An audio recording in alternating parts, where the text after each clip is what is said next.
ونصلي ونسلم على رسوله الكريم أما بعد فأعوذ بالله من الشيطان الرجيم بسم الله الرحمن الرحيم صراط الذين أنعمت عليهم غير المغضوب عليهم ولا الضالين آمين صدق اللہ العظیم و صدق رسولہ النبی الکریم۔ حمد و ثنا کے بعد آج مجھے جس آیت مبارکہ پر گفتگو کرنے کا شرف حاصل ہوا ہے، اس میں بندہ اپنے رب سے التجا کرتا ہے کہ اے باری تعالی ہمیں ان کا راستہ چلا جن پر تیرا انعام ہوا، نہ کہ ان کا راستہ چلا جن پر تیرا غضب ہوا اور جو گمراہ ہوئے۔ عزیز سامعین کرام، المغضوب علیہم کی تفسیر میں ایک قول یہ بھی ہے کہ اس سے مراد یہودی ہیں۔ امام جریر رحمۃ اللہ تعالی علیہ نے متعدد اسانید کے ساتھ حضرت ابن عباس، حضرت ابن مسعود، حضرت عدی بن حاتم اور دیگر صحابہ کرام علیہم الرضوان سے روایت فرمایا کہ اس سے مراد یہودی ہی ہیں۔ اسی طرح حضرت عدی بن حاتم رضی اللہ تعالی عنہ سے منقول ہے الیہود مغضوب والنصارى ضلال، یعنی کہ یہودی وہ ہیں جن پر اللہ تبارک و تعالی کا غضب ہوا اور نصارہ وہ ہیں جو گمراہ ہوئے۔ عزیز سامعین کرام، اللہ تبارک و تعالی نے قرآن مجید میں ارشاد فرمایا یا ایھا الذین آمنوا لا تتولوا قوما غضب اللہ علیہم، کہ اے ایمان والو انہیں اپنا دوست نہ بناؤ جن پر اللہ کا غضب ہوا۔ اسی طرح ایک اور مقام پہ ارشاد فرمایا یا ایھا الذین آمنوا لا تتخذوا الیہود والنصارى اولیاء، کہ اے ایمان والو یہود و نصارہ کو اپنا دوست نہ بناؤ۔ اسی طرح ایک اور مقام پہ ارشاد فرمایا یا ایھا الذین آمنوا لا تتخذوا الکافرین اولیاء من دون المؤمنین، کہ اے ایمان والو مسلمانوں کو چھوڑ کے کفار کو اپنا دوست نہ بناؤ۔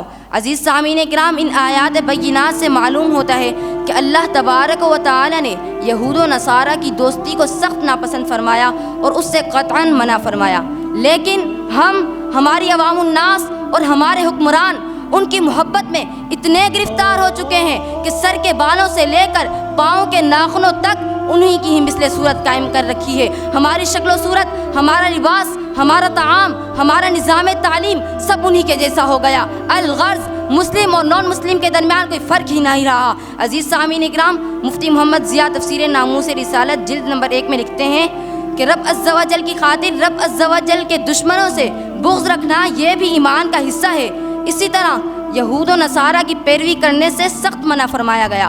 اب غور و فکر کا مقام یہ ہے کہ ہم ہر نماز میں اللہ تبارک و تعالی سے یہ التجا کرتے ہیں کہ اے باری تعالی ہمیں یہود و نصارہ کے راستے پر نہ چلا، مگر جیسے ہی ہم نماز سے فارغ ہوتے ہیں ہماری زبانیں ان کی تعریفات میں مشغول ہو جاتی ہیں، ان کے گن گاتی ہیں، ان کے حق میں نعرے لگاتی ہیں۔ اور مسلم علماء کو معاذ اللہ ہم شدت پسند کہتے ہیں، ہم ان علماء کو شدت پسند کہتے ہیں کہ جن کے متعلق حدیث شریف میں آیا ان العلماء ورثۃ الانبیاء، کہ بے شک علماء انبیاء کے وارث ہیں۔ معاذ اللہ ہم انہیں دہشت گرد قرار دیتے ہیں۔ عزیز سامعین کرام، ہونا تو یہ چاہیے تھا کہ ہم اللہ اور اس کے رسول کو راضی کرتے، مگر ہمارے حکمرانوں نے انہیں راضی کیا جنہوں نے میرے مصطفیٰ کریم صلی اللہ علیہ وآلہ وسلم کو ناراض کیا۔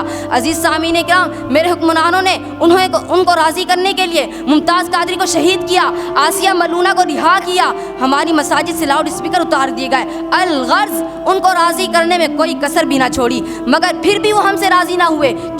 کیونکہ اس کا جواب قرآن مجید نے 1400 سال پہلے ہی دے دیا تھا کہ وَلَن تَرْضَىٰ عَنْكَ الْيَهُودُ وَلَا النَّصَارَىٰ حَتَّىٰ تَتَّبِعَ مِلَّتَهُمْ، کہ یہود و نصارہ تم سے ہرگز راضی نہ ہوں گے کہ جب تک تم ان کے دین کی پیروی نہ کرو۔ اگر ان کو راضی کرنا ہے تو کفر کو اختیار کرو۔ عزیز سامعین کرام، اس کے باوجود بھی ہمارے حکمرانوں نے انہیں راضی کیا جنہوں نے میرے مصطفیٰ کریم صلی اللہ علیہ وآلہ وسلم کو ناراض کیا۔ عزیز سامعین کرام، ارے لوگوں ڈرو اس وقت سے کہ جس دن شفیع امم کے سوا کوئی شفاعت کرنے والا نہ ہوگا۔ آج تم اسی شافع محشر کے دشمنوں کو ساتھ دیتے ہو، کل تم مصطفیٰ کریم صلی اللہ علیہ وسلم کو کیا منہ دکھاؤ گے؟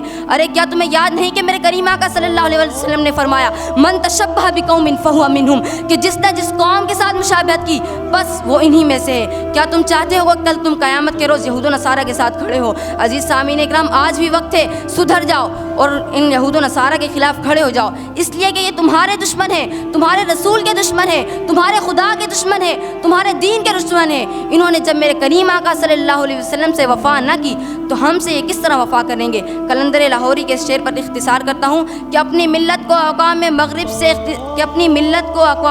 سے قیاس نہ کر کہ خاص ہے ترکیب میں قوم رسول ہاشمی، ان کی جمعیت کا ہے قوم و نسب پہ انحصار، تیری جمعیت مذہب سے مستحکم ہے ان جمعیت تیری، وما توفیق الا باللہ۔